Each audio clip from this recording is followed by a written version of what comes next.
So I asked my goddad a question. I asked, how does one go from unbelief to belief? Or in other words, how does an unbeliever become a believer? And so my goddad, who's been teaching and preaching for over 50 years, one of the wisest people you could learn from, looks at me and says, that's a good question, right? His story about how he was turned from the age of 21 from essentially an unbeliever to a believer. And he said it was through testimony. He quoted the scripture about how faith comes through hearing.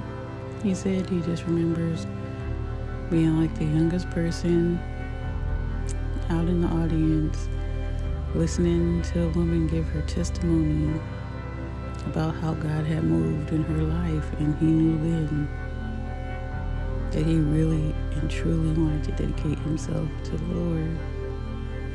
And he did. At the age of 21, all the way up to the age of 85.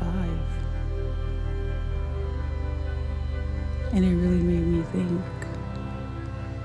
whenever I talk to anybody who's been in church, a person that was converted, from an unbeliever to a believer, not really somebody like me, who always grew up in it and with it and around it, but somebody who had once lived their own life and knew another way and chose a different one. That's the power of testimony. It can change the course of a life that affects the courses of many lives. Because of that one lady's testimony, I live today. So essentially, my parents, they met and married in church, and my godfather was their pastor. And when they were getting married, they went to their pastor of their intentions to marry and to get his blessing.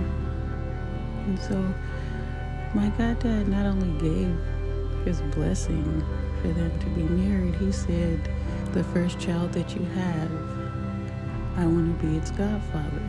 He didn't know if I was going to be a girl or a boy, if I was going to be, Christian or something totally different. He didn't know if I would grow up to be a believer or an unbeliever.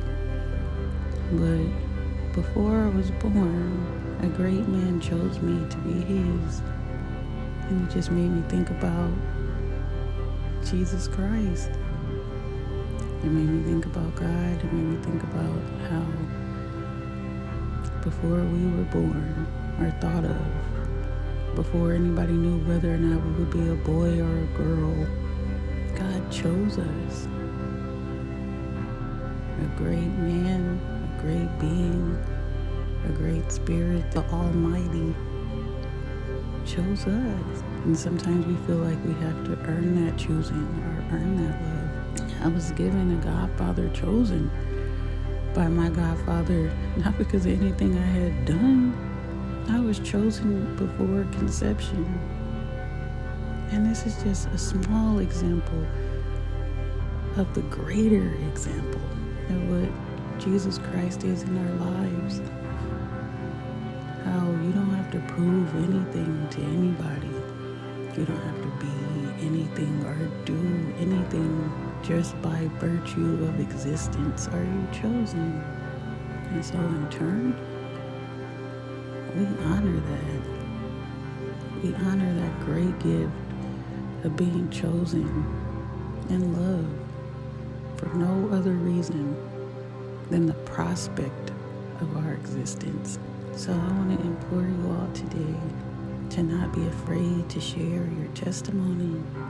You have testimonies inside of you that are burning to get out, that you're afraid to speak or teach or preach.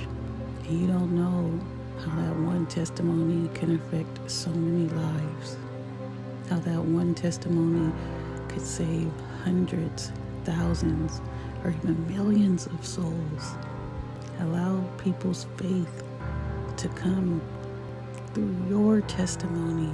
Allow your story and the ways in which our God has chosen you to turn one from an unbeliever into a believer. You have that power. All you need to do is open your mouth and speak and share your testimony. In Jesus' name.